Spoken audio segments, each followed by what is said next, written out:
Good morning, backers. It's your boy Gooch, and this is Unscripted. One thing about, first of all, I'd like to welcome you all to the BAK channel. I wanted to use this first episode to do something that I haven't done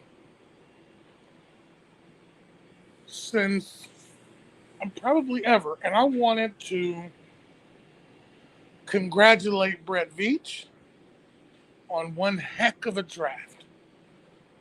I believe he nailed this one. I don't know if you guys remember last year, he said his main priority was to upgrade the offensive line and that we were going to see that in the moves he made. And that's how we got Orlando and Joe Tooney.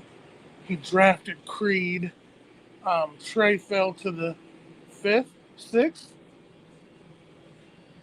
And those are some boys. Those are some dogs. Those are some grown men that he added to that line. And I know the trade of Tyreek hurts a lot of fans. Tyreek's been with us a while. He's family, right? He's done a lot of things to help this team, and we won a Super Bowl. But you could tell this year that Veach had other plans. I like the McDuffie pick.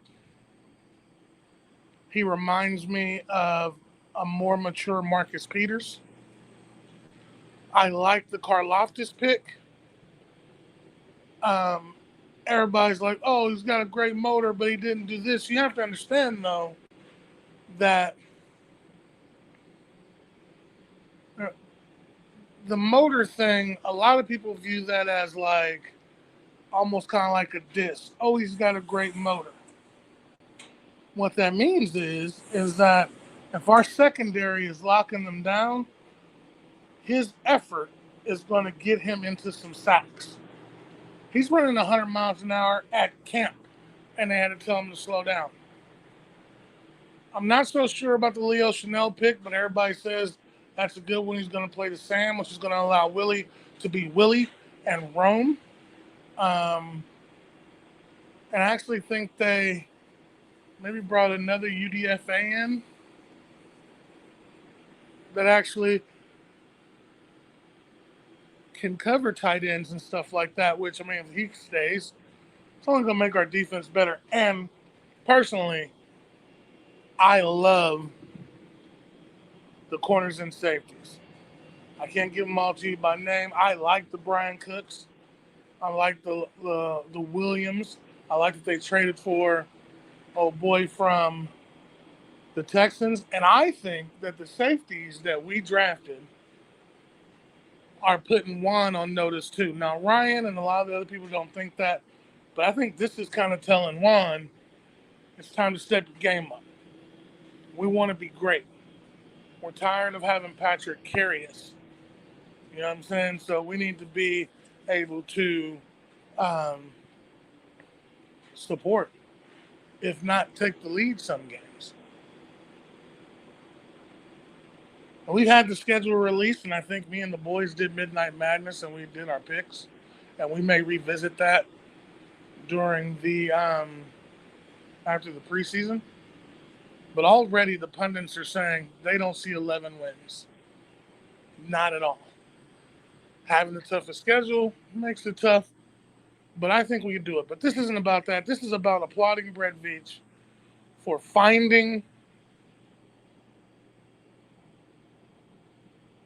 looking at this team as a whole, seeing where we have holes, and attempting to plug them with really good draft picks. Now, was I a fan of it in the beginning? I was not. You guys know how I am. I wanted Jameson. I wanted him to trade up and get him, but I can't be mad. Because if we had did all offense again and not did anything about the defense, we'd be having the same complaints that everybody had. And I love this team. So I like to see a little bounce. It almost reminds me of the guys that he picked. Everything about them, good motor, smart, violent, likes to hit, great tacklers. Like some of these things is what we were missing last year. I don't know if you watched a lot of the games, if you got a chance to, but it looked like a lot of our players were making business decisions and not trying to tackle. Didn't want to take the hit, didn't want to get hurt, messing around with contracts.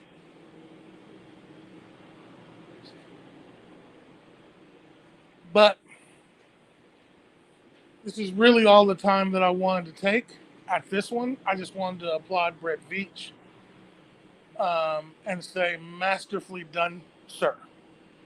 There's not many of us who would have, because we would have been locked in on certain spots, that would have been able to do what you did.